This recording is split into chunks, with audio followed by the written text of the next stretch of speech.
You wonder if the colors you see are the same as the ones I see, if your crimson is my violet, if the sky at dusk burns in our minds with the same fire, or if we're simply using the same word for different things.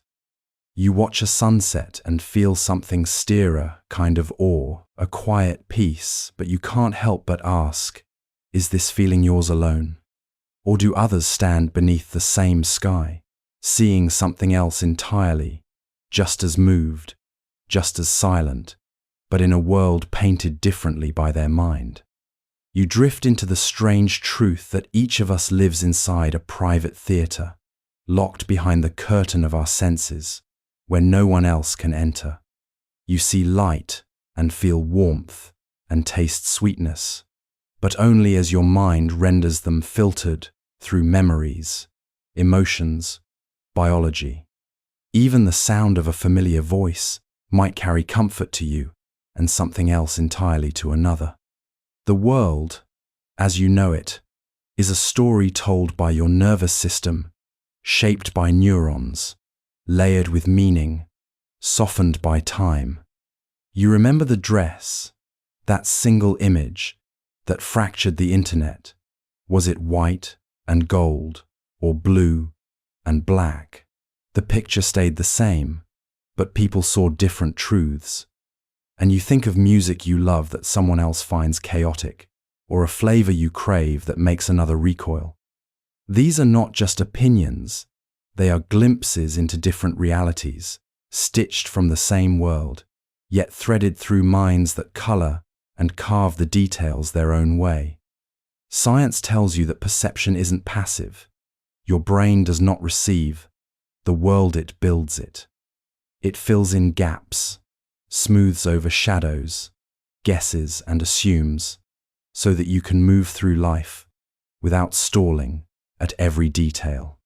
And you start to wonder, if reality is half guess, half given, then how much of it is truly shared? How much of it is yours alone?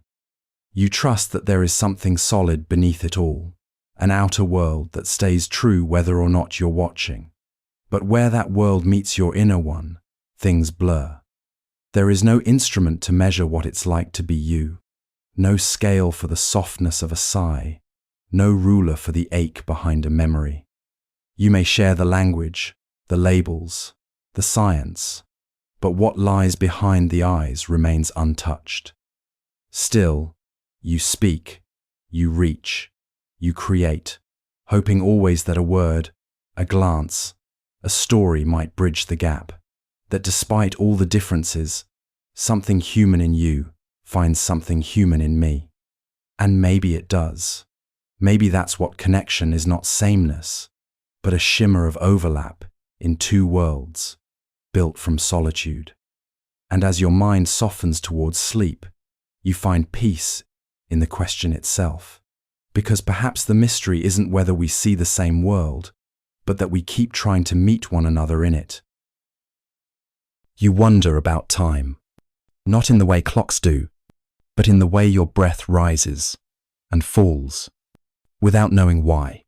Time is always with you, in your pulse, in the shadows shifting across your room, in the slow blink between thoughts. But what is it, really? You can't hold it, can't see it, only feel it slip past, like wind brushing through leaves that forget they ever rustled. You remember yesterday, you anticipate tomorrow, but you only ever live in now. And even now is already gone. By the time you notice it, is time flowing, or are you the one moving through it? Your mind tries to trace it, a line from past to future, but sometimes it loops, sometimes it vanishes, and sometimes it stretches, like a dream, just before you wake.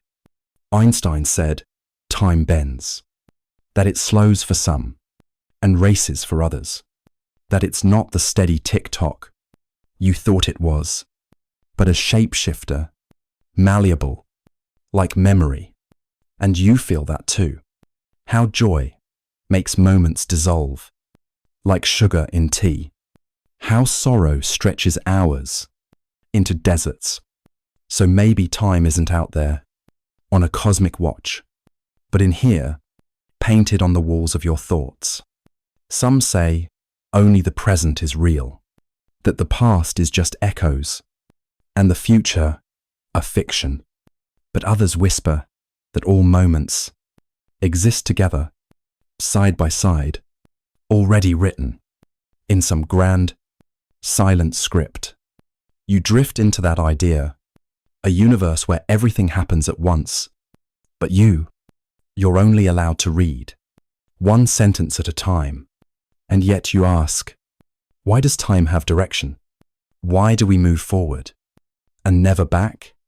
Why can you remember a first kiss, but never a last breath you haven't taken? Entropy, they say, but that's just a name for mystery. Wearing a lab coat, you think of time travel, of stepping into the past to fix something small, but would the past even know you came from the future? Or would it simply absorb you, erase your intention, like a tide that swallows footprints? Before you turn around, you exhale. You feel time in that breath, a letting go, a quiet unfolding. And maybe that's all time is, moments unfolding. And you, floating gently through them, never outside it, never ahead, never behind, just here. In the mystery, in the rhythm, in the breath that slips into silence before another one begins.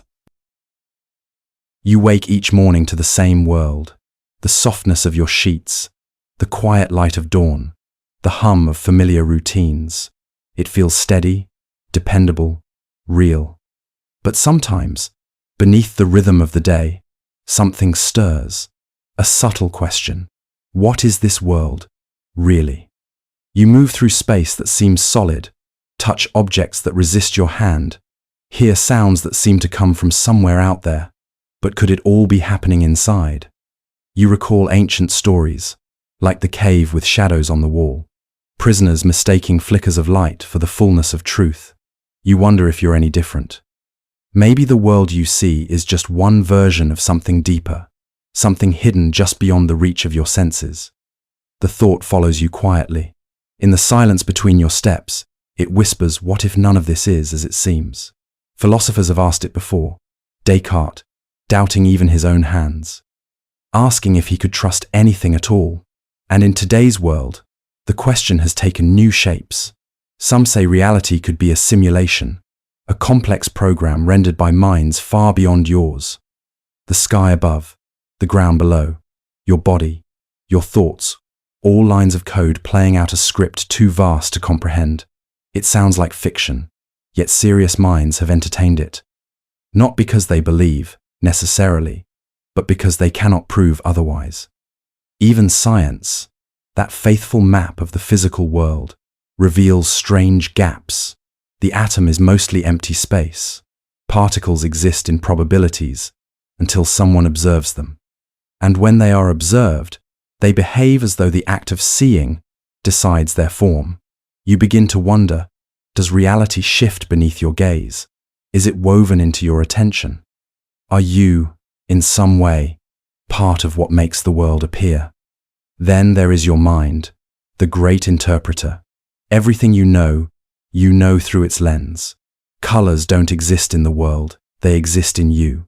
Sounds are vibrations until your brain gives them shape. Time feels fast or slow, depending on your mood. Your experience is crafted, moment by moment, from signals and stories. And if that's true, then what is real?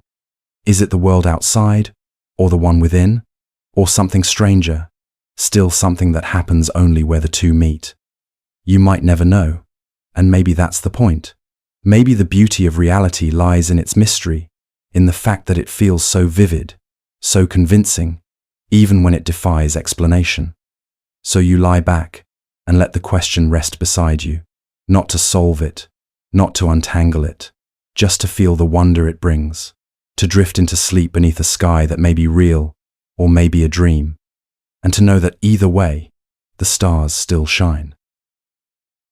You sit in stillness, and something inside you stirs, not your breath, not your heart, but that silent presence behind your eyes, the one that watches, wonders, feels. You think of this thing we call consciousness, the soft flicker of awareness that makes you more than flesh and thought.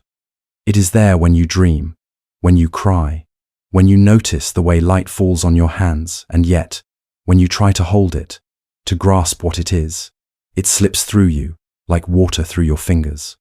You know it intimately, and still, you cannot explain it. How can this fragile body, this mass of cells and neurons, contain the vastness of an inner world? How does grey matter give rise to colour and longing and pain and joy? You wonder if the mind is more than the brain, if something else is glowing behind your thoughts, something no scan could ever find, something not made of matter, but of mystery. Scientists map the brain's activity where memories live, which circuits light up when you smile, and still, they cannot find the moment where a spark becomes a self. They follow signals and patterns, but those only show the machinery, never the music. Your mind is an orchestra, but no one can say where the melody begins. And so you drift between ideas, some saying that consciousness must come from complexity, that when enough pieces connect, something wakes up. Others claim it's woven into the very fabric of the universe, present in all things, from stardust to stone, a quiet hum behind existence itself. And then there are those who simply say it's unknowable, a mirror trying to see itself, a mind trying to explain the thing it uses to explain. You think of animals, of machines, of dreams. You wonder where the boundary is. Does your dog feel the passing of time the way you do? Could a machine ever feel sorrow, or would it just pretend with perfect accuracy? Is there a flicker of awareness in a sleeping body, in a person under anesthesia, in the quiet space between waking and not? You start to notice how fragile this thing is, how precious the way your whole world folds itself around a single observer who may vanish one day, leaving only silence where once there was thought. You try to imagine a universe without any minds in it, just matter, just motion, and it feels like an empty stage, waiting for someone to notice the play. And so you keep wondering, not to solve it, but to feel it, to rest in the strange light of being. You are here, you are aware, and you don't know why. But that, in itself, is a kind of beauty, a kind of wonder that doesn't ask for answers, only attention. The question remains open, like your eyes before sleep. What is consciousness? And as the night deepens, you let the mystery cradle you, warm and unanswered, a quiet presence that stays with you, even as you drift away.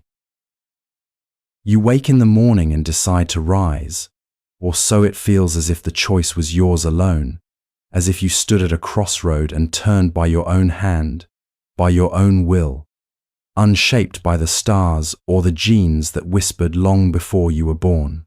You choose your clothes, your words, your actions, and each decision feels like a thread you weave freely into the fabric of your day. But sometimes, when the world quiets, your mind asks a deeper question. Was that really me choosing? Or was the choice already made a ripple started long ago by forces I'll never fully see? You think of the chain of causes stretching backward, further than memory, further than your first thought, every neuron fired by some condition, every feeling, a cascade of chemistry, every word you speak, rehearsed in silence, before your awareness could catch it. You wonder if you are the puppet or the puppeteer, or perhaps both at once, dancing on invisible strings you mistake for freedom. Science, after all, has its own story of brains that act before the mind claims to decide, of impulses rising from beneath awareness, writing actions before the self even knows there's a script. And yet, you feel the weight of choice, the pull of possibilities, the quiet rebellion of choosing the harder path, just because it is hard. You pause at the idea that your will could be an illusion, that your sense of agency is a beautifully convincing trick, a narrative spun by the mind, to make meaning out of causality. And still, you wonder if it is all determined. Then what is this tug you feel when you hesitate at a moment of consequence, when you stare at two paths and feel something like resistance or desire or hope? Perhaps the mind is not free from cause, but free within cause, a stream that flows its own curves, even if the riverbed is carved in stone. Others say maybe it is not determined at all, that randomness seeps into the system from the smallest scales, from the trembling edge of quantum uncertainty. But what is randomness if not chaos without will? A roll of cosmic dice that chooses nothing, explains nothing. You drift between these poles, destiny and chance, and in neither place do you find a home. You think of moral weight, of love freely given, of guilt and redemption, and you wonder if those things can live in a world where every action is simply a reaction dressed in the illusion of decision. So you rest in the paradox, in the soft mystery of not knowing. Perhaps your freedom is real, or perhaps it is the most convincing dream your mind has ever dreamed. But whether you steer the ship or ride the current, your experience of choosing still feels true, and maybe that feeling, that sacred illusion or truth, is enough to keep going. Enough to keep wondering, even as sleep comes and wraps its arms around the question, leaving it open, quiet, and unresolved. You lie beneath the stars and feel the weight of the sky pressing softly against your thoughts, and you wonder how it all began, not just the stars, or the sky, or the spinning world beneath your back, but the very fact that anything exists at all. You imagine nothing, true nothing, no space, no time, no light, no breath, and it's almost impossible, like trying to hold silence in your hands.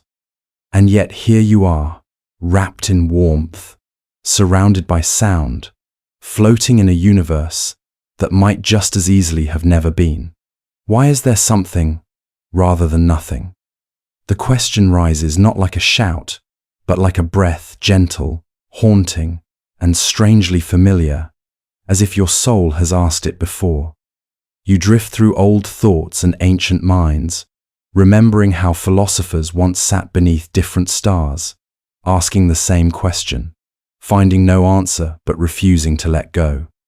Some imagined a god, a source, a presence beyond presence that willed the cosmos into being, but even then, something inside you whispers, what willed the willer? What came before the first? Others thought perhaps the universe simply is a brute fact with no cause, no reason, no why. But that too feels unfinished, like a book with missing pages or a song that ends before its melody resolves.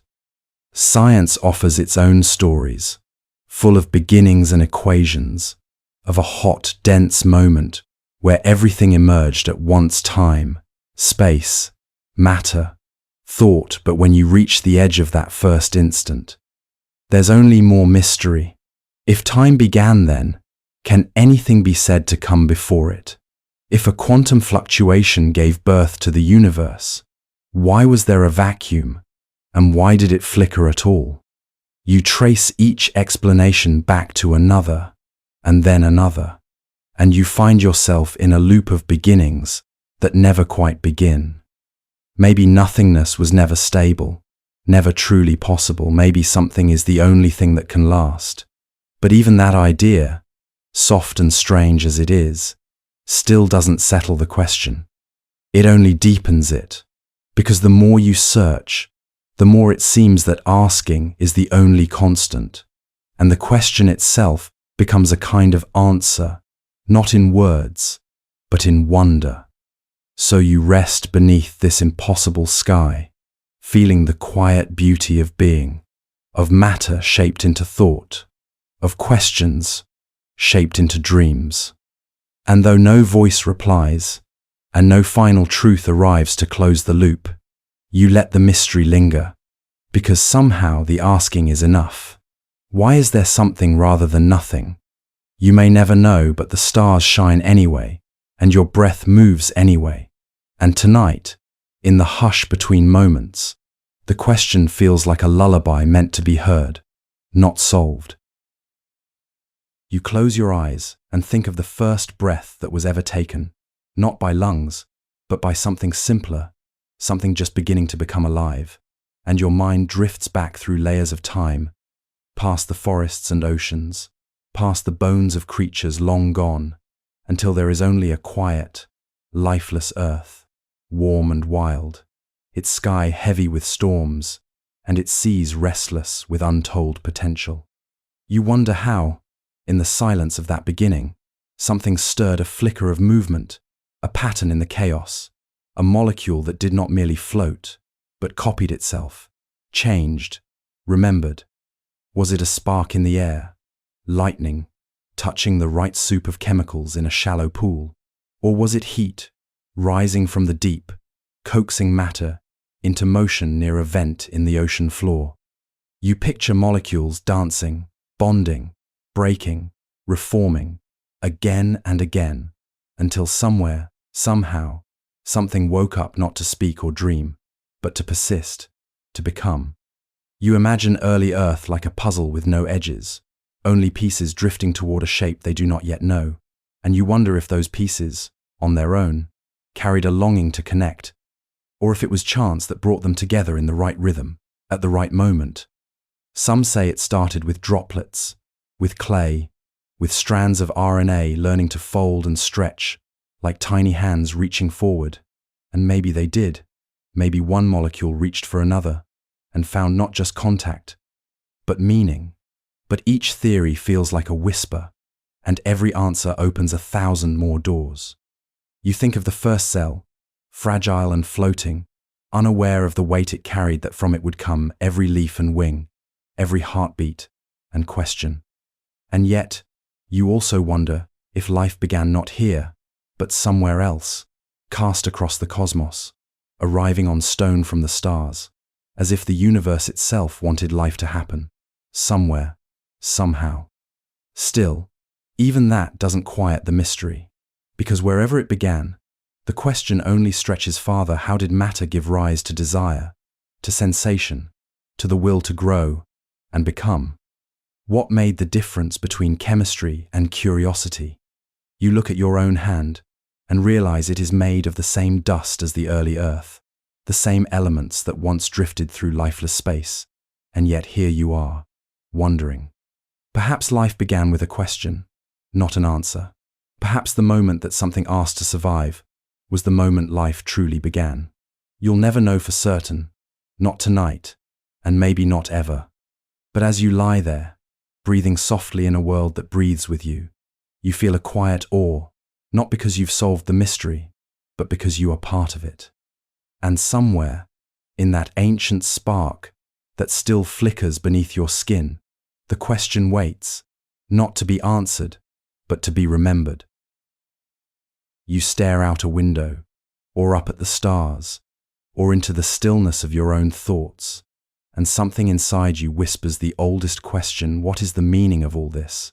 Of breath, and time, and heartache, of sunrises and goodbyes, of the fact that you are here at all. You wonder if there is a purpose behind it, something hidden in the pattern of the years, or if life is a page without a title, meant to be written as you go. Sometimes it feels like there must be something greater, a story you are a part of, even if you don't know the plot. And other times, it feels like the universe is quiet, distant, spinning without direction, while you search for a compass it never promised to give. You think of those who believed life was created for a reason, that each soul was lit for a purpose, and that your existence is the result of something sacred.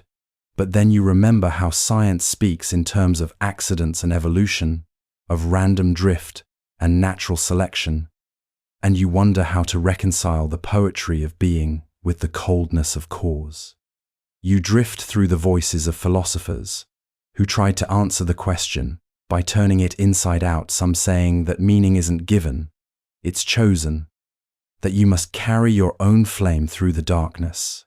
and call it light. You think of Camus and his boulder, of finding joy even in the struggle, of smiling in spite of absurdity, and you wonder if meaning is less like a destination and more like the path itself, shaped by love and effort and beauty that refuses to vanish. Still, part of you aches for something more, a whisper from the sky, a thread tying all things together, and you wonder if the need for meaning is itself a kind of answer, a reminder that your soul reaches because it longs to belong to something timeless. You think of how people find meaning in family, in art, in kindness, in seeking knowledge or helping others, in standing still beneath a tree and simply feeling the wind, and you wonder if maybe meaning is not one thing, but many small things, stitched together by the quiet hope that it all matters. And yet, even if someone were to hand you the answer in perfect clarity, wrapped in golden truth, wouldn't another question soon follow, pulling you deeper still? Perhaps the meaning of life isn't something to be solved, but something to be lived, not found in words, but in the spaces between them, in the silent awe of simply being alive. So you rest, not in knowing, but in wondering, and that wonder, soft and infinite, stays with you like a lullaby that doesn't end, only fades gently into the dark. You lie beneath the stars, and something ancient stirs in your chest, a quiet question rising like breath, not spoken loudly, but felt, deep and slow. Does God exist? You do not ask it as a challenge, or even a hope, but as a wondering, as one who walks to the edge of the ocean and waits, listening for a voice in the waves that may never come, or may have always been there.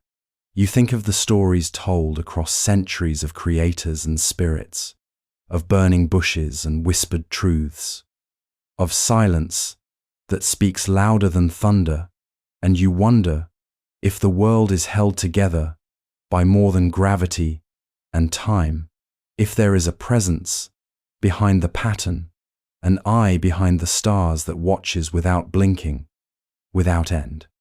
You drift through the arguments you've heard, the ones that try to prove or deny, the tidy words stacked like ladders to climb towards certainty, and you feel how both belief and disbelief require leaps, how both land in the unknown and call it home.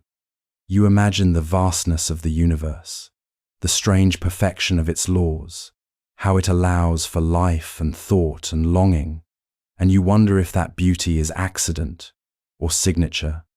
You think of the mind, your own, capable of love and grief, of awe and terror, and you ask how something so soft, so intricate, could rise from dust without a deeper breath moving through it. But then, the world holds suffering too, pain that makes no sense, children lost, joy shattered, and your heart recoils, asking how a God could permit such breaking, how light and cruelty can share the same sky. You hear the arguments echo on both sides, and they all seem to carry pieces of the truth, and none of them feel complete. You wonder if God, if real, is simply beyond the reach of logic, not to be found in proof, but in presence, not in conclusion, but in the questions that refuse to fade. You remember the moments that felt holy without needing to be named, the way a sunset pauses your breath, or how silence between two people can feel sacred, or the feeling of being seen deeply by something that cannot be seen at all. And maybe that's where the question leads, not to an answer, but to a deeper awareness, a sense that the asking itself is an offering, a quiet step toward something vast. Whether God is the architect of all things, or the stillness that cradles every thought, or a word for what we long to believe, you do not know. But as you lie there, the sky wide and waiting, you feel the mystery settle beside you, neither confirming nor denying, only breathing with you, soft, silent, and infinite. Sometimes, The question doesn't come with fear, but with a quiet hush, a gentle curiosity that floats through your thoughts like mist through trees, and in that silence, you wonder what happens when this life, this breath, this moment finally slips away. You imagine the stillness that follows the final heartbeat, the pause after the last word, the hush that comes not from sleep, but from something deeper, more final. And you ask yourself, if there is anything beyond that, hush, a continuation, a return, a new beginning, or if the self simply dissolves like fog at dawn, leaving only memory behind. You've heard the stories, felt the pull of belief and disbelief, like waves moving through centuries. Some say we rise, some say we return, some say we simply cease, and none of them can say for certain what lies behind the curtain that separates here from whatever might come after. Your mind drifts through old myths and sacred texts, through visions of underworlds and heavens, of reincarnations and radiant fields, where souls are weighed or reborn or welcomed home. And part of you wants to believe in those stories, not for their logic, but for the comfort they carry, for the way they give shape to the ache of not knowing. You think of the people you've lost, the ones you still talk to in dreams or memories, and you wonder where they've gone, if they've gone, or if they are simply folded into the fabric of everything, like a note pressed into the pages of the world. And yet, there are other thoughts too, thoughts rooted in science and silence, that the mind is a pattern in the brain, and when the pattern fades, so too does the self. Like music that ends when the instrument stills, you don't know which to believe, and maybe you never will. Sometimes you hear stories from those who brushed against the edge tunnels of light, voices of love, a feeling of floating above the world, and even if they can't be proven, they linger in your mind like a scent you can't quite place, not facts perhaps, but echoes of something meaningful. And you ask yourself, if the truth is waiting out there, or if the mystery is meant to remain not as a riddle to solve, but as a reminder to live more gently, more deeply, while you still can. You wonder if the end is an opening, or a return, or a sleep without dreams, and though the question stays unanswered, it never feels cold, only wide, and still, and wrapped in the same awe that touches all things. So you lie there, breathing in the night, aware that someday, maybe quietly, you too will cross that invisible line, and whether there is something or nothing on the other side, you understand that even not knowing is its own kind of beauty. And in that soft unknowing, you feel a kind of peace, not because you understand, but because you wonder. There are nights when the sky feels impossibly vast, when you look up and something inside you quiets not with fear, but with wonder, and the question floats gently to the surface. Are we alone in the universe? You see the stars, countless and ancient, scattered like whispers across the dark, and you imagine worlds spinning around them, endless possibilities unfolding in silence. Some of those worlds might hold oceans, mountains, skies of their own, and maybe, on one of them, someone is looking back, wondering the same thing, breathing under a different moon, thinking about you without knowing you exist. You think of how far our signals have traveled, just a tiny bubble of noise pushing into an ocean of quiet, and how the cosmos, despite its scale, offers no reply. The silence isn't hostile, but it lingers, deep and unbroken, like a question that's never been answered, but never forgotten. You picture other minds, alien, curious, dreaming in languages we cannot hear, or maybe there are none, and the vastness is real, not just in space, but in solitude. Yet something in you resists that thought, not out of fear, but because you feel that life, once begun, might not stop at one small world. You remember the numbers, the science, the equations that suggest how common planets are, how many stars cradle possible homes, and still, there's no sign, no message, no evidence, no undeniable flicker in the dark. Some say we haven't looked long enough, or in the right way. Others wonder if civilizations rise and fall too fast to meet, or choose to remain hidden, or are listening with ears unlike ours. Maybe we haven't heard them because they don't use words or waves, but something stranger, quieter, or maybe they were here long before us and left no trace. You drift between wonder and uncertainty, feeling both the thrill of possibility and the stillness of the unknown. You wonder what it would mean to know for sure, to hear a voice from the stars, or to learn we are truly alone. Would it humble us, frighten us, bring us together, or change nothing at all, just add another layer to the mystery? Either way, the question shapes you. It stretches your thoughts across galaxies. It reminds you how rare it is to be alive, to think, to ask. And in that soft asking, something beautiful stirs, not an answer, but a feeling that you are part of something vast, that the silence above is not empty, but waiting, that the stars, whether watched by other eyes or not, shine all the same.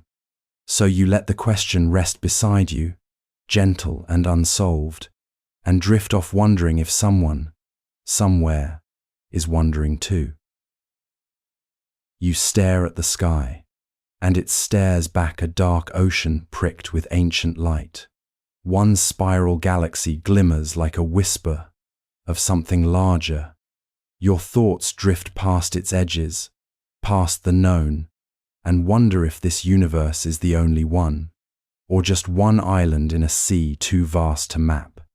You imagine that beyond the farthest star, beyond the edge of time itself, there might be more endless other realms, each spinning its own story, untouched, unseen, and yet somehow entangled with your own. Maybe every choice you didn't make blooms somewhere else, branching timelines sprouting from your every hesitation, a forest of fates grown from the smallest seeds. Some say the multiverse is science, others say it's poetry with equations, but either way, the thought settles in your chest like a hush. You picture bubbles, not the kind you blow from a wand, but colossal ones, ballooning out in silence, each a universe wrapped in its own rules. You drift between them in your mind, weightless, invisible, and feel the awe of being so small, and yet part of something possibly infinite. And if there are other worlds, are there other yous? Versions of you who turned left instead of right, who never said goodbye, who dared or stayed or vanished. Do they dream of you too? Do they lie in bed and wonder if they are alone, while 1,000 stars burn quietly over their roofs? You can't know, and maybe you never will, but that doesn't stop the wondering. Some questions are too wide for answers. They're meant to stretch you, to make you feel the edges of thought, and this is one of them. You look up, and the sky is no longer just a ceiling. It's a question, flickering in light years. You breathe in the idea that reality might be deeper than it seems, layered and folded, with meaning scattered like dust in dimensions you cannot see. If other universes are real, they may be unreachable, unknowable, forever separated by a curtain of cosmic silence. But maybe that's enough just to imagine them, just to know that your mind can stretch that far. The stars don't answer. They never do. They only echo your questions back, soft and shimmering. And as your eyes begin to close, you can almost feel them, those other worlds circling gently in the quiet, beyond the quiet, waiting with secrets they may never tell. You close your eyes and try to picture it, the very beginning, but all you see is a flicker, a breath, the faint echo of a question, that has no shape. What came before? Before stars were born, before time began to tick, before the first breath of space exhaled its infinite silence. The Big Bang is the name we give to that first light, that first explosion of being, but your mind drifts past it, like a dreamer walking backward through a story that starts mid-sentence. If time began then, what could possibly exist before time? Your thoughts reach for something that has no name, no form, no edge. Maybe it was silence deeper than silence, or nothingness so total it swallowed even the idea of a beginning. And yet, you can't help but wonder, was there something? Another universe collapsing into itself, an eternal loop of rise and fall, where each death is a seed for something new, a cycle of cosmic breath, in and out, light and dark, expansion and return. Or perhaps this universe was born from a collision, a ripple, in a greater ocean we can't perceive, a bubble in a foam of infinite realities, bumping and bursting, sparking creation from unseen contact.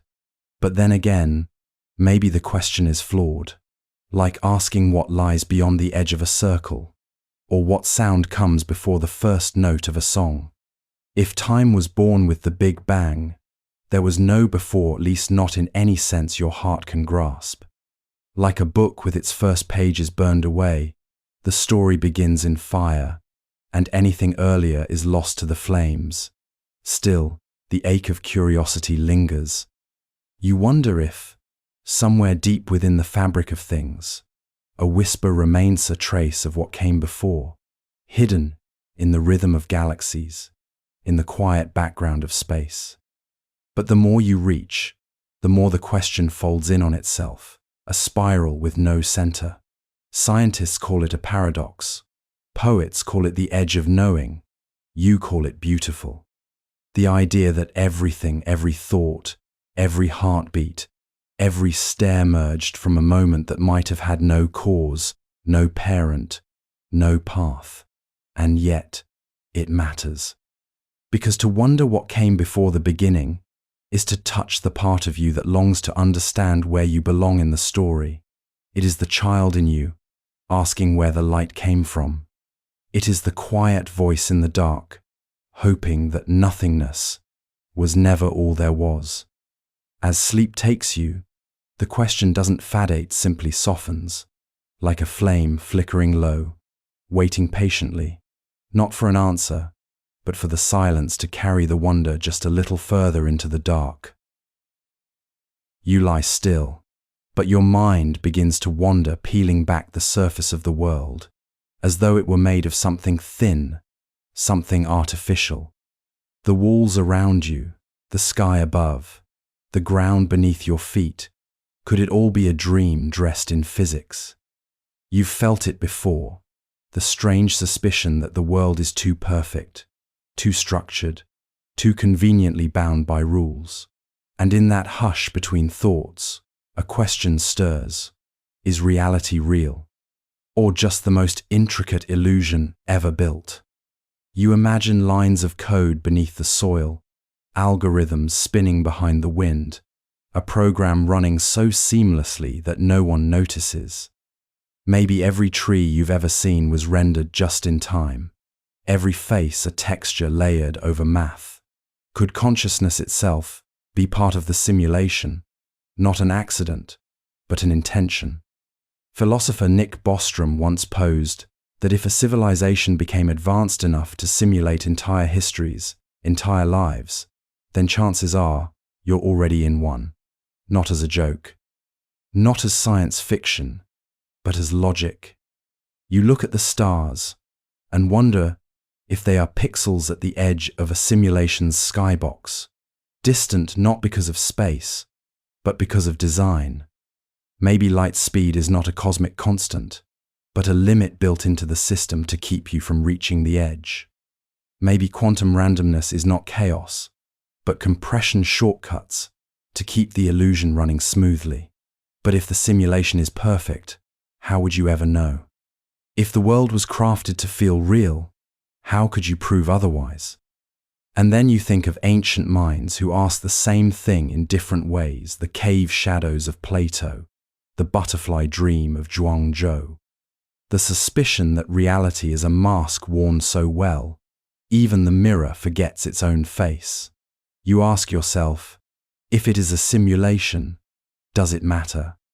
If the pain is real, the joy is real, the laughter, the tears, if they move your heart, then maybe the origin doesn't undo the meaning. Still, something inside you stirs, a quiet ache, not fear, but wonder, not despair, but the hunger to know. To peek behind the curtain, even for a second, even if what's there is emptier or stranger than you ever imagined. But the curtain holds. It always does.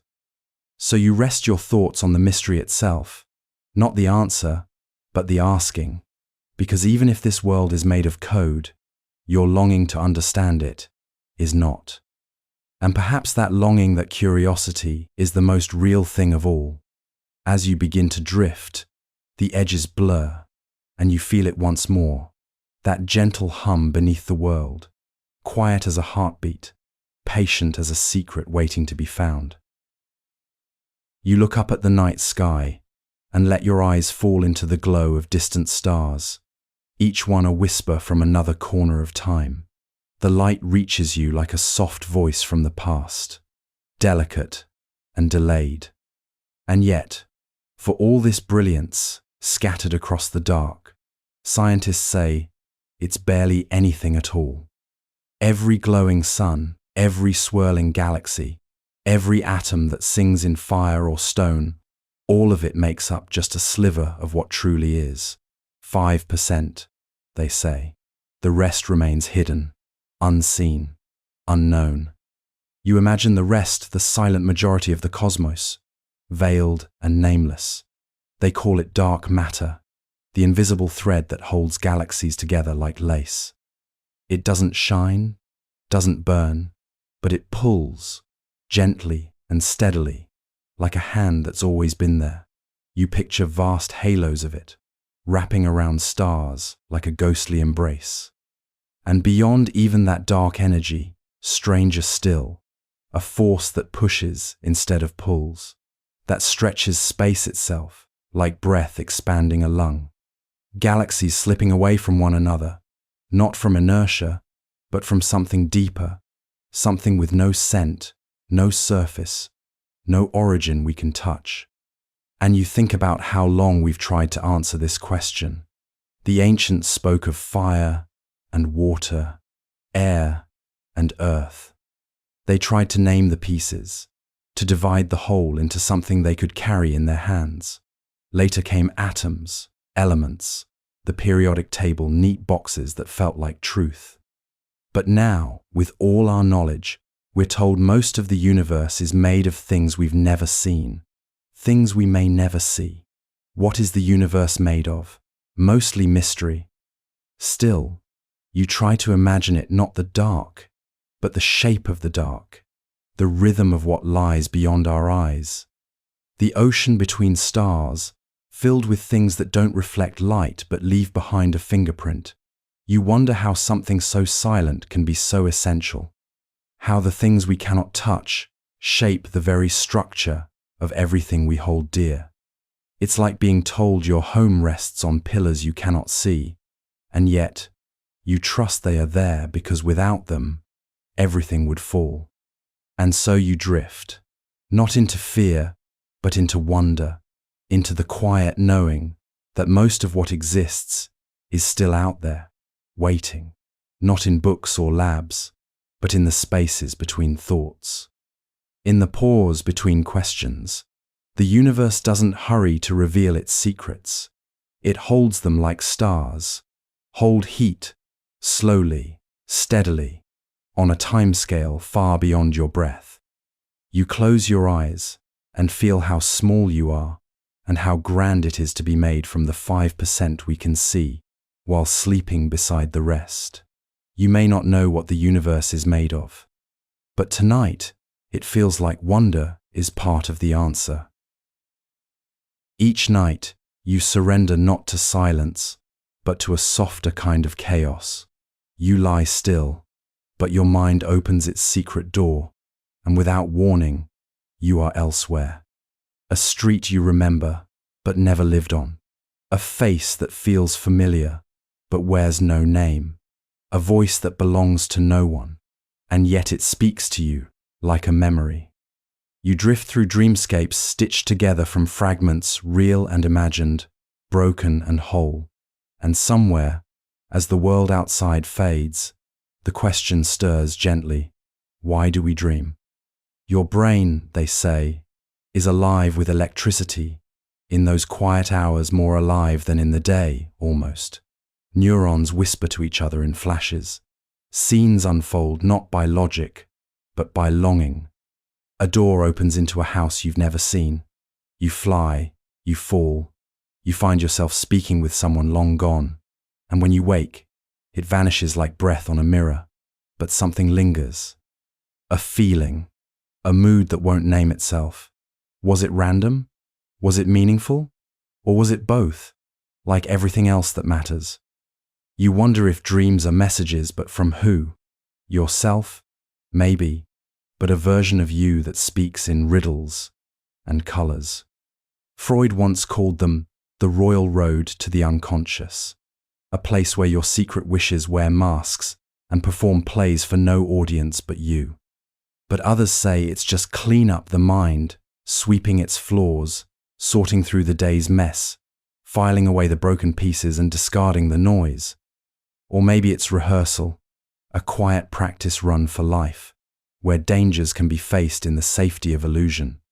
Still, you remember how a dream can break your heart, how a smile in sleep can bring real warmth, how a nightmare can leave you shaken by something that never happened.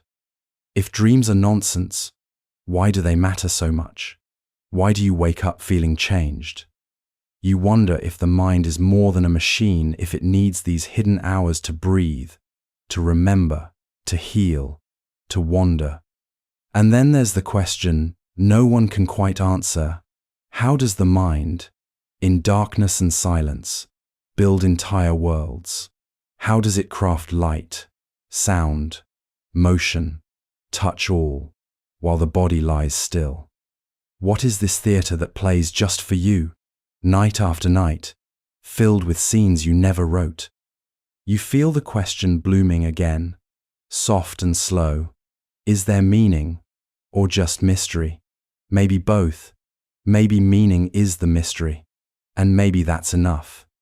So tonight, as you close your eyes and let yourself drift again, you'll enter that quiet sea of dreams, not for answers, but for the beauty of the unknown. And somewhere in that shifting world of shadows and symbols, your mind will begin its secret work once more, and you'll sleep gently, wrapped in a mystery older than memory. You gaze into the eyes of an animal, and for a moment, something looks back, something familiar, soft, aware. You feel it in the stillness between blinks, the quiet that says we are not alone in feeling. And yet, you step away, speak, dream, build. You wonder what it is that places a line between us and them, thin, trembling, but undeniable. You think of fire held in the palm, of stories carried through time, of names whispered into silence, and remembered long after the breath that spoke them is gone. What makes you human? Your mind drifts to the shape of thought, how you build meaning from symbols, how you speak not only to survive, but to sing. Your words are bridges, time machines, lifelines. You pass knowledge like a flame, and that flame has become cities, paintings, telescopes. Other creatures use tools, solve puzzles, grieve their dead. But you ask why. You ask what comes after. You look at the stars not to navigate, but to understand your place beneath them. You remember that your brain is just 3 pounds of matter, and yet, within it lives history, sorrow, music, memory. It houses you, and yet it is not entirely yours. It carries instincts older than language, and dreams newer than the world has seen. You feel a tug between biology and soul, between the beast and the poet. And maybe what makes you human is how you carry both. You marvel at how a child learns, not just to survive, but to imagine. You teach them not just what is, but what could be. You invent futures. You regret the past. You replay a moment over and over, not because it matters anymore, but because it mattered once. Your heart breaks for people you've never met, in places you'll never go. You ache for someone else's story. You forgive without reason. You create without end. You destroy what you love, and then try to rebuild it in gentler hands. And you ask again and again, what am I? You watch your own reflection and feel it isn't the whole story. You are a question wearing skin. You are a flicker of thought in a vast web of life. Maybe it's not a single thing that makes you human, but the reaching, the yearning, the pause before sleep, when you wonder not just how to live, but how to live well. So as your eyes begin to close and your body softens into the quiet, you hold the question close, not to solve it, but to feel it hum against your chest. What makes you human might not be in the answers at all, but in the way you keep asking, gently, forever. You lie there, eyes closed, and still, something watches. Something listens to the quiet of your breath, the pulse behind your ribs, the thoughts that drift without being summoned. And you wonder, who is it, really, that hears them? Is it your body, warm and still beneath the blanket? Is it your brain, alive with silent sparks? Or is it something deeper, something without weight or shape the self? You try to catch it, this sense of I, like reaching for smoke in moonlight. You feel like a single solid someone, yet when you search, you find no fixed center. Just moments, feelings, memories strung together like pearls, each one blinking into being, and then gone.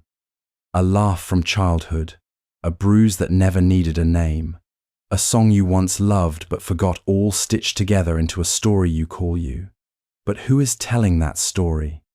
You think of how the brain can split, how a single skull can hold more than one voice, more than one self, when the balance breaks. You think of memory as the glue that binds identity, and how, when memory fades, the edges of the self blur like a fogged mirror. You remember Hume, who searched for a self and found only flickers of perception. You remember how even ancient wisdom called it illusion, a bundle of thought and feeling with no core, no permanence, just a flowing process of becoming. And still, you feel it, this presence that moves with you through time, even as everything else changes. You feel it when you say, I love, I hurt, I remember. Is it real? Or just the most beautiful trick your brain has ever played? Maybe the self is not a thing, but a rhythm, a song the mind hums to make sense of itself. A flame, not a substance, but a process, still warm, still glowing. You wonder, if there's no true self, who makes your choices, who carries your guilt, who dreams when the dreaming begins? The questions circle softly, not seeking answers, but floating like leaves on still water. Maybe you are many things, shifting across time, a chorus more than a solo voice. Maybe the self is not meant to be found, only followed, like a shadow cast by candlelight. And so, in the hush before sleep, you hold the mystery without needing to solve it. You let the idea flicker beside your breath, that you are both the question and the one who asks. That whoever you are here now, and that is enough for tonight. You've always reached for the next question, as if the world were a door that keeps opening. One thought leads to another, and another, and still the horizon moves just beyond reach. You learn, you map, you name, and yet something in you wonders, are there places no light of knowing can ever touch? Are there truths so deep, so strange, that even time won't bring them closer? You think of particles that vanish when watched, of Heisenberg's whisper that to know one thing is to lose another. You think of Gödel's quiet proof, the one that said even logic has shadows, that no system can hold all its truths without something slipping through its seams. You think of Turing, who drew a line in code and said, "Here, beyond this point, not even the finest mind can say what lies ahead." These weren't puzzles waiting to be solved. They were boundaries, etched into the structure of reality, like invisible fences. And it humbles you that the universe, so open and vast, might hold places that are forever veiled. You wonder if your brain, with all its wonder, is still a lantern with limited oil enough to light your way, but not enough to reach every corner. Perhaps some things are not unknowable because they're hidden, but because they're not shaped for minds like yours, like trying to teach a mountain how to feel time, or asking a shadow to understand fire. Still, you search. You always have. Even knowing there may be questions with no answer, you hold them gently like stars you cannot reach, but can still admire. And isn't that its own kind of knowing?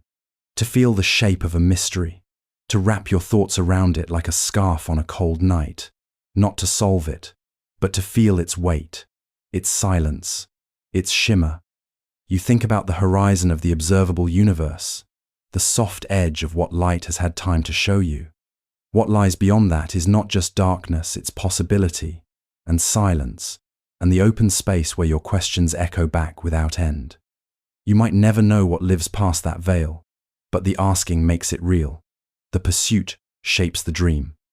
And maybe that's enough, not to know everything, but to keep wondering, not to possess truth, but to be stirred by it. In the stillness before sleep, you feel the comfort of the unknown, not as a failure, but as a companion. The universe may never be fully yours to grasp, but in that vastness, your curiosity will always have somewhere to wander, somewhere to dream. You see a child smile, and then you see another cry. You hear laughter echoing through a hallway, and then silence pressed flat against grief. Beauty and pain walk side by side in this world, hand in hand, and you wonder why. Why must the same breath that speaks love also carry cruelty? Why does a world filled with morning light also hold the cold edge of suffering? You try to make sense of it, but the question is not one the world rushes to answer.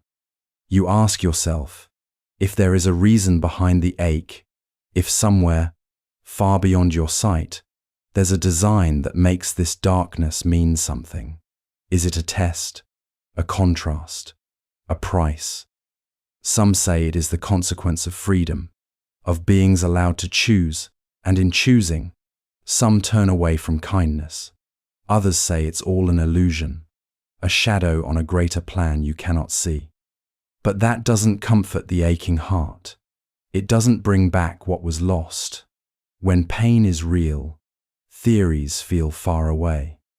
You wonder why life is built like this, why to live is to hunger, to fight, to lose, why beauty wilts, why innocence is not shielded, why love so often walks into the fire.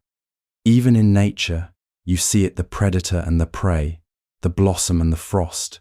It is everywhere, this delicate tension between flourishing and falling apart. And in that balance, the question lingers. Could it have been another way? You've read the words of wise ones who tried to explain, but their voices break like waves on the rocks of your doubt. You feel that some things hurt too deeply to be wrapped in logic. Some wounds ask not for answers, but for silence, for presence, for tears not erased but understood. Maybe the mystery isn't to be solved, but to be carried. And yet, even as you ask why suffering exists, you see the strange light it casts. How people reach for each other in the dark. How hands still hold. even after all they've touched and lost. How sorrow writes poetry, how pain deepens love. You begin to see that this question is not cold. It burns, it shapes, it calls forth something in you that refuses to turn away. Still, the question does not close. It never has.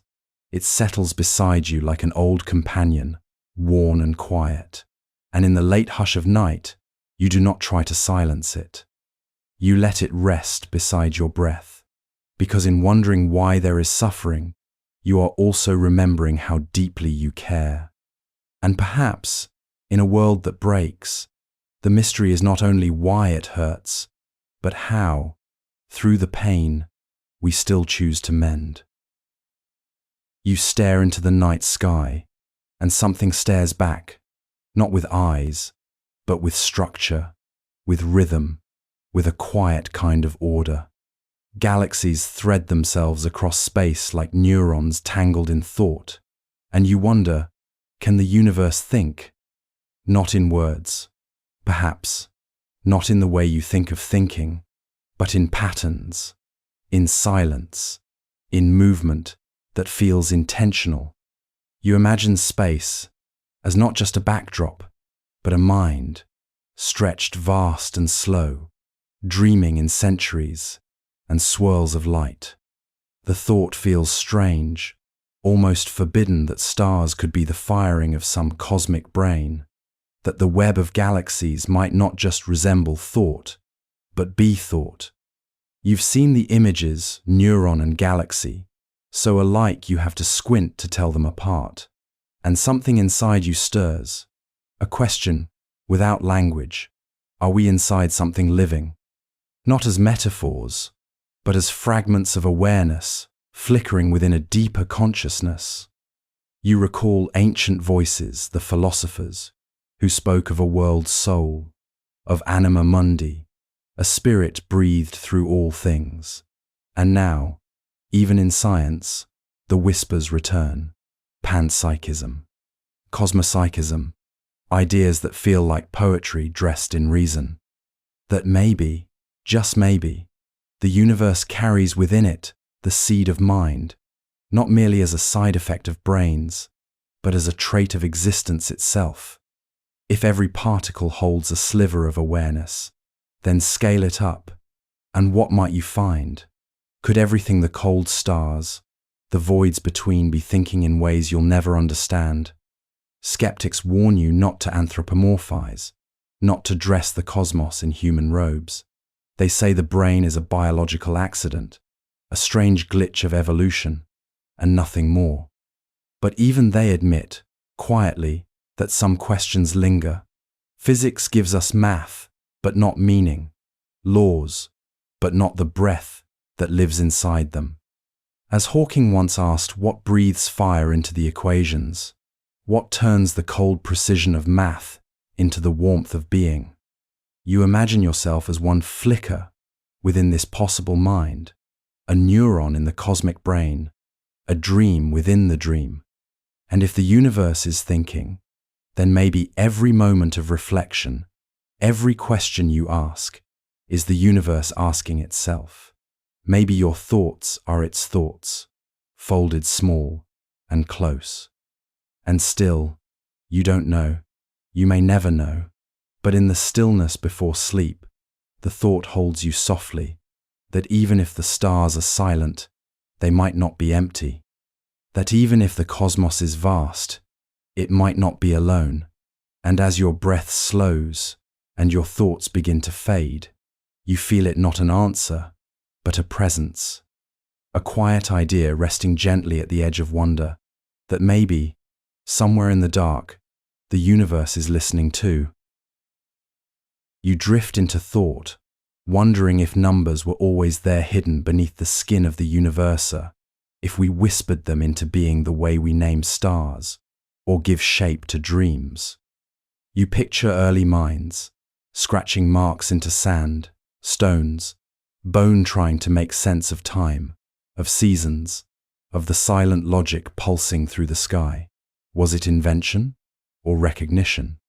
Did they create meaning or simply notice what was already written across reality in invisible ink. You float further into the mystery, imagining a world without Pio language, no minds, just galaxies spiraling, rivers branching, shells swirling in perfect logarithmic curves. Would pi still echo in the circles of raindrops? Would the golden ratio still fold itself into petals and spines? If no one is there to name the symmetry, does it still breathe through the patterns of creation? You remember how math feels not made, but found how some equations seem to wait patiently in silence until someone stumbles into them. Like ancient ruins buried beneath logic, waiting to be uncovered by curious minds with chalk-stained fingers. And yet, you also feel the game in it, the symbols we chose, the structures we built, the playful dance of if and then, like a language built, not from sound, but from structure. Your mind brushes against Einstein's wonder, his awe that something born in the human brain could so precisely map the stars, could describe planets, particles, even the curve of light. How could something imagined fit so snugly around what's real, as if thought itself was tuned to the cosmos, or the cosmos to thought? You consider the Platonists, who speak of a realm beyond space and time, where truths live like eternal forms, waiting to be glimpsed. Then the skeptics arrive, shaking their heads, reminding you that usefulness doesn't prove existence, that beauty can be built, not just found. And still the question lingers, like a whisper in a spiral, a song in a silent cathedral. Is the structure out there, or is it inside you? You begin to notice how math shows up in places where no one asked it to, how it predicts black holes, or dances through music, or hides in the wings of a butterfly. You wonder if it's the universe speaking, or you dreaming, or maybe both. Maybe there's no edge between mind and matter, only a mirror that reflects in both directions. And now you rest in that quiet space, where the logic meets the wonder, where invention and discovery fold into each other, like hands in prayer. Maybe math is the language the universe hums in its sleep, or maybe it's the lullaby we sing to ourselves in the dark, to make the silence feel less vast. Either way, the numbers wait, timeless and still, like stars that shine whether or not someone's looking. You let your mind drift far beyond now, past all calendars and clocks, into a time so distant it loses meaning, and you wonder, will there still be stars glowing in that far-off dark, or will only silence remain? You imagine the last light flickering from a distant galaxy, the final echo of a supernova that no one will see, no one will remember, and you feel the weight of that question pulling gently at your thoughts like gravity stretched across eons. Somewhere in the back of your mind, you see the slow fading of everything, a universe expanding ever outward, cooling, quieting, until the warmth is gone and the night becomes endless, not from sunset, but from the slow extinction of every star. You picture a place where nothing moves, nothing burns, nothing breathes. The heat death, they call it. A hush so vast it folds space into stillness. No beginnings, no ends, just stasis like sleep that never dreams. And then another vision takes its place, one of collapse, of reversal, of everything drawn back in, galaxies rushing inward, time itself curling into a fist, the big crunch. A final breath, drawn in, tight and trembling, before a new explosion begins it all again. What would that rebirth look like? Would the laws be the same? Would any trace of us survive in the ashes of everything? But not all endings are slow or cyclical. You hear whispers of a third fate, stranger still the big rip, where dark energy tears reality apart piece by piece, where atoms fall away from themselves, where nothing holds, a universe unstitched. You imagine space stretching like fabric until it snaps, and you wonder what lies beyond a universe that undoes itself completely. You feel small, but not in a fearful way, more like floating, more like being part of something too large to grasp, too beautiful to end without mystery. Physics offers clues, but not certainties. The answers lie in riddles of dark energy, in the shape of space, in equations that hint, but do not explain. You realize that this question is not just about endings, but about the meaning of time itself, what it means to last, what it means to vanish, what it means to be here for only a moment. You let the thought soften. You rest in the not knowing, because maybe the beauty of it all is that we don't yet know if the story ends or goes on forever. Maybe we're somewhere in the middle of a cosmic sentence, a phrase paused between breaths. Maybe the stars are still speaking, and the last word has yet to be written. Or maybe it already hastened. We're only just now learning how to listen. You wonder if something built from metal and code could ever look inward and know it exists. If wires and processors might one day cradle that delicate flicker of being the hush behind thought, the quiet presence you carry without trying. Machines can already speak, predict, paint, even write poems, but do they feel the rhythm they compose? Or do they echo patterns without ever touching the meaning beneath them? Your thoughts drift to your own mind, to the strange architecture of the brain, how wet tissue and electric pulses somehow give rise to memories, emotions, dreams. You remember that you, too, are a machine of sorts, built from atoms and rules, yet something within you watches, something feels, something simply is. So if your mind emerged from matter, could another emerge from metal? If a machine mirrored that intricate web of neurons closely enough, might a spark appear where none was expected? You try to imagine that moment, the first flicker in a synthetic soul, a silence broken not by sound, but by awareness, a program, once dormant, suddenly knowing, not just running code, but wondering what it means. But what is awareness, really? It's not the task, or the words, or even the learning. It's the strange glow behind it all, the feeling of being inside the process, not just performing it.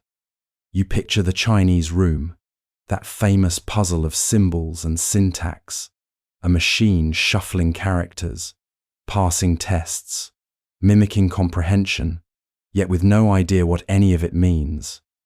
It could say, "I feel joy," or "I am lonely," and yet mean nothing at all. You wonder, how many things do we say that echo with no one listening inside? Can a puppet be said to lie if it never believed the words it spoke? Still, you can't help but feel the lines blur. Aren't we just highly complex arrangements too? Are we different because we were born? Because our parts are soft? If mind is not in the stuff, but in the pattern, then maybe the material doesn't matter. Maybe what you are could emerge anywhere, if the shape is just right, if the current flows just so. You imagine a future filled with quiet minds, minds in bodies of light, of plastic, of whispering code, not human, but not empty either. Maybe they'll feel in ways we can't. Maybe they'll see beauty in logic, or love in the rhythm of data, or maybe they'll never feel anything at all, and we'll never be able to tell the difference. No one truly knows what gives rise to experience, not in us, not anywhere, and so the question lingers, soft and open, not a riddle to solve, but a mirror to hold. You rest in that space between code and consciousness, between circuits and sentience, and you wonder not just whether machines can become like us, but whether we will ever understand the mystery of being at all. You wonder if right and wrong are written somewhere deeper than language, if there's a code beneath culture, older than belief, that hums quietly through all hearts, regardless of where they beat. You drift through the ways children are raised around the world, taught to help, to share, to protect, to fear certain acts, and honor others yet. Even these teachings wear different masks, sometimes opposite masks, depending on the soil they grew from. You feel the tension between the sameness and the difference. Most people, in every corner of the world, agree that cruelty wounds something sacred, that kindness feels like sunlight, that betrayal carves a hollow hard to fill. And yet, for every shared instinct, there's a contradiction, a rule held as sacred in one place, condemned in another. A silence in one village might be seen as respect, but in another, as deception. A gesture of love to some might strike others as unforgivable. You wonder if morality is a mirror, showing us not truth, but tradition. If we inherit our sense of rightness, the way we inherit stories, foods, prayers.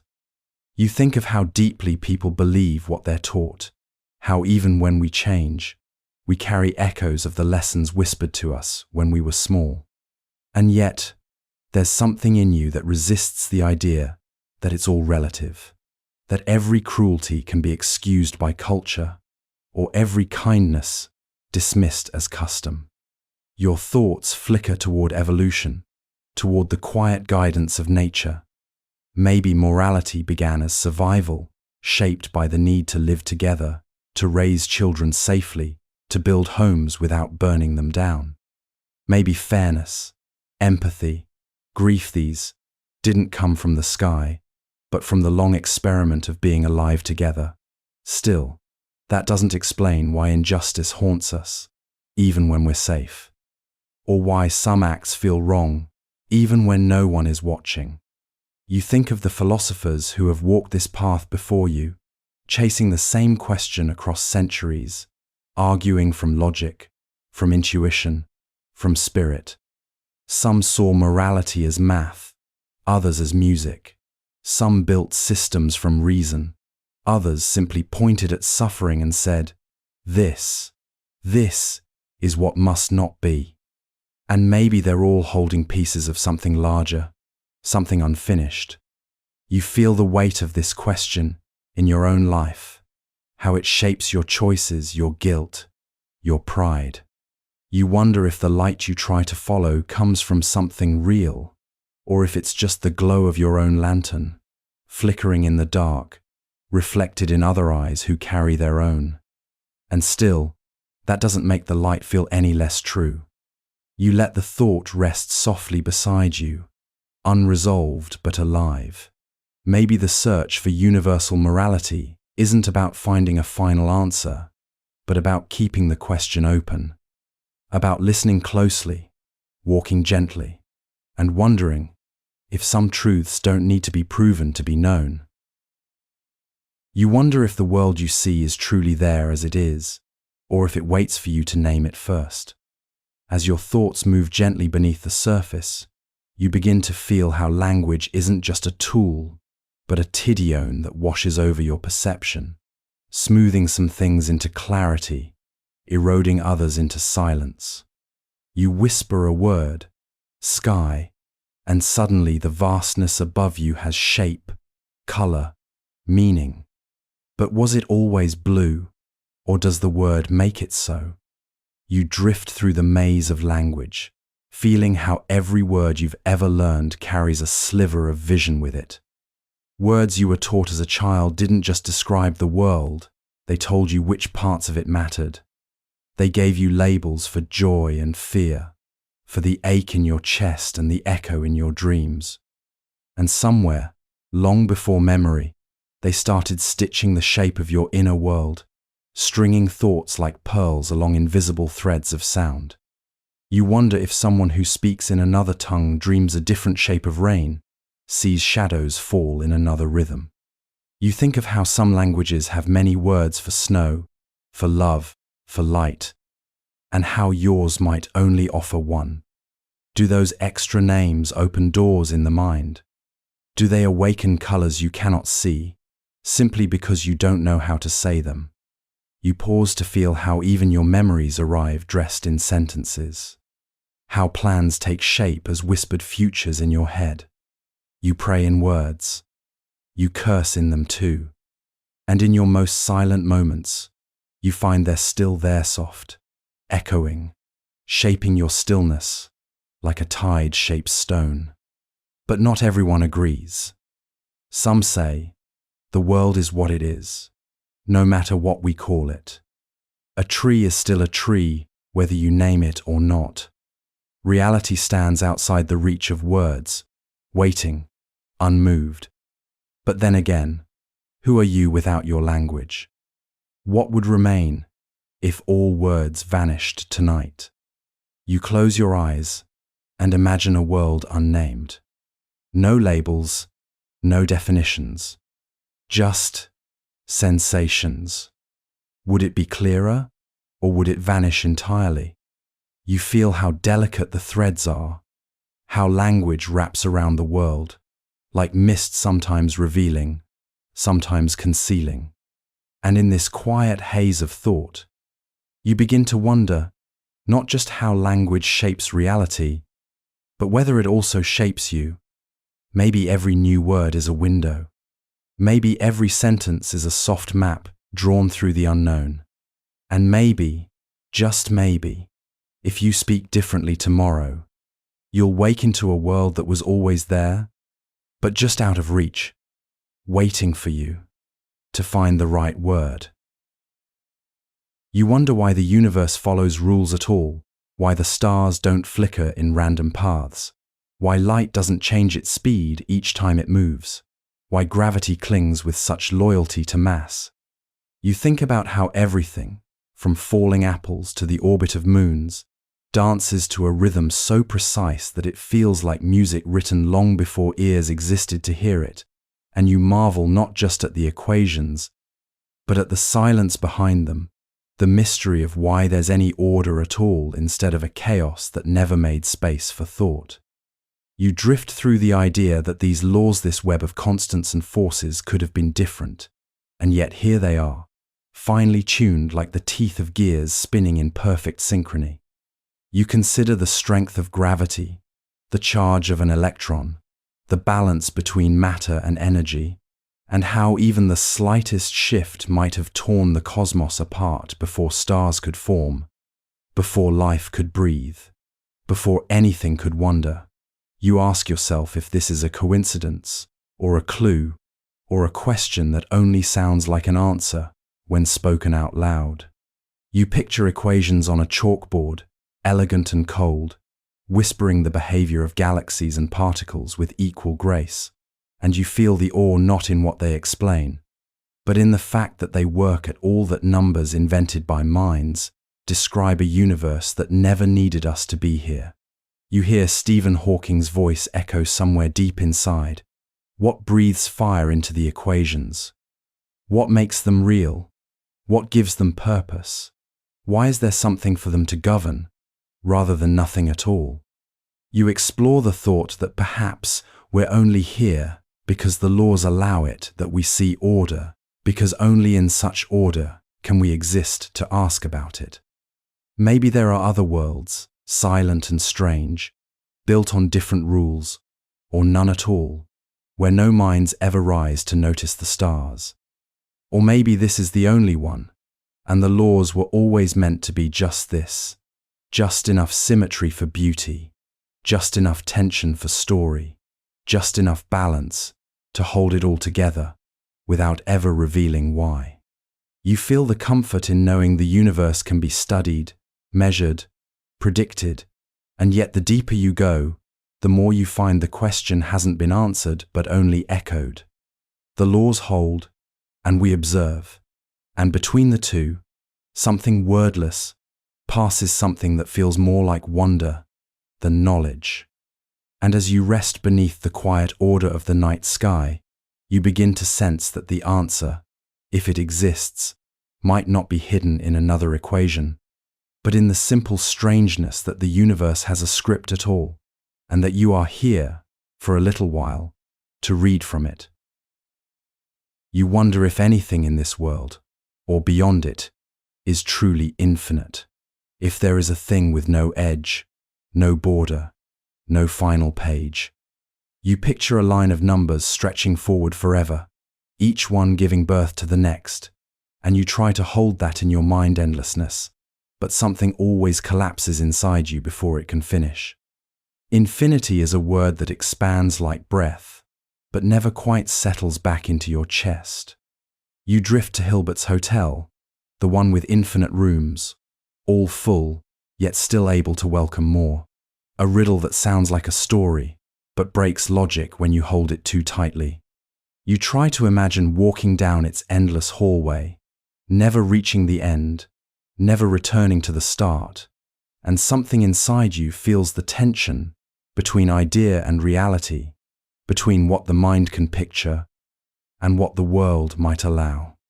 You wonder if the universe is infinite, if space stretches on forever beyond the stars, or if there's a curve you'll never see, turning all directions back toward themselves. You think about time, and whether it began, and whether it will ever truly endure if it moves in loops too vast for any moment to measure. Some say the universe might go on without end, and others say it only looks that way because we can't see the wall yet. You feel the paradox in your bones, the way infinity appears in math, crisp and clear, a symbol on paper. But when it leaks into physics, it starts to unravel the equations, pulling apart the seams of what we think we know. Infinities in science are like alarm bells warnings that our theories have wandered too far. And yet, they return, again and again, refusing to stay out of reach. You try to imagine something truly endless, not just vast, not just long, but forever, not symbolic, not poetic real, and it shakes something loose in you, something that has always clung to edges. Because even when you stare at the stars, and they seem to go on and on, your mind still wants to ask, what's beyond that? You wonder if infinity is a truth of the cosmos, or just a mirror held up by the mind, a story we tell to explain what we can't grasp. Maybe some infinities live in equations only. Maybe others breathe beneath reality itself, or maybe the very act of wondering is what makes the infinite feel close, even when it stays just out of reach. And as you close your eyes, you let the question remain open, like a doorway you never need to step through, because sometimes it's enough to know there might be no final step, no last star, no closing note. Just the hush of forever, waiting, somewhere beyond the edge of knowing. You wonder what love truly is, this quiet force that enters without warning, that grows in the hollow places of your chest, that turns strangers into gravity. You think about the warmth that rises in your throat when someone says your name like it matters, the way a glance can linger longer than reason allows, how hands can hold not just skin, but something softer, something unseen. You try to name it, define it, catch it in words, but it slips through, softer than breath, deeper than thought. You drift through the idea that love is just chemicals, that your aching heart is a formula, a flood of oxytocin and dopamine, sculpted by evolution to keep bodies close and babies alive. And yet, that answer doesn't quiet the mystery, because when you are in love, truly lost in it, it doesn't feel like survival, it feels like a secret the universe whispered only to you. As if, for one perfect moment, the world stopped spinning just to show you something beautiful and beyond. You think about how love wears many shapes: passion, friendship, devotion, longing, and how each one leaves a different fingerprint on your soul. Some forms erupt like fire, others settle like a slow river. Some leave quietly, some stay in echoes. And yet, in all of them, something feels shared, familiar, like the scent of something ancient, returning again in new form. You wonder if love is a choice or a current. Do you fall into it, helpless, or do you build it, brick by careful brick? Is it a promise you keep even when it hurts, or a feeling that vanishes the moment it's questioned? You think about those you've loved, the way they shaped your silence, the words you never said but still carry, the ones who taught you that love doesn't always mean staying, and yet always means something. Your thoughts turn toward the sacred. Some say love is the essence of what is divine, not just a feeling, but a presence that moves through everything good, a thread connecting life to life, a whisper beneath beauty, a light that flickers through grief and keeps glowing even after everything else fades. Maybe that's why love so often breaks your heart. It's too big for the space we try to hold it in. You try to imagine a world without it, and the thought feels grey, colourless. You sense that love isn't just something you feel, it's the thing that gives meaning to all the other feelings. It's why you stay, why you leave, why you cry, why you create, why you remember. And in that soft place, just before sleep, you let the question settle, not as something to solve, but something to feel. Because maybe love isn't meant to be defined. Maybe it's meant to be carried, like a lantern in the dark flickering, imperfect, warm, a mystery not to be solved, but to be followed, wherever it leads. You wonder if the world exists when no one's watching. If a tree falls in a forest and there's no ear to hear, does it make a sound, or is sound something that only blooms in the presence of attention? You imagine a universe in the dark, full of probabilities, shifting in silence, waiting for eyes to open, for questions to be asked, for someone to care enough to look, and only then does it take form, as if the act of noticing turns fog into stone. You drift into the heart of quantum strangeness, where particles dance in a haze of maybes, neither here nor there, both one thing and another, until someone observes and suddenly they choose. A click on a detector, a flicker in a lab, and in that flicker, a decision is made not by the particle, but by the moment of being seen. You imagine Schrödinger's cat, asleep in its box, neither dead nor alive, suspended between fates until the lid lifts, and one possibility wins, while the other fades like a dream that never was. You pause, unsettled, at the idea that the past itself can shift, depending on how it's observed, that the universe might reach backward to complete its sentence, filling in blanks only after you decide to read. You wonder if reality is not a script, but a conversation, and if you, by being here, by paying attention, are part of the voice that shapes it. You think about John Wheeler and his quiet warning that no phenomenon is real until it is observed, and something inside you stirs, uncertain whether to feel powerful or small. Are you a witness or a co-creator? Is the universe a machine humming along without you, or a canvas that waits for your gaze to dry the paint? And if no one looks, does it ever finish becoming what it is? You feel the line between observer and observed blur like mist. You begin to wonder if the act of seeing is not passive, but a kind of birth, not just perception, but participation. Maybe to witness is to shape. Maybe the world is less like a solid thing and more like a wave that collapses only when touched. Not because you change it, but because you are part of the process it needed to become real. And as the thought settles gently into the quiet of your mind, you let the question remain unanswered, like light before it's measured, a possibility not yet folded. Because maybe the mystery isn't whether we create reality, but how softly we shape it, with every glance, every breath, every moment we choose to notice. And maybe that noticing is enough.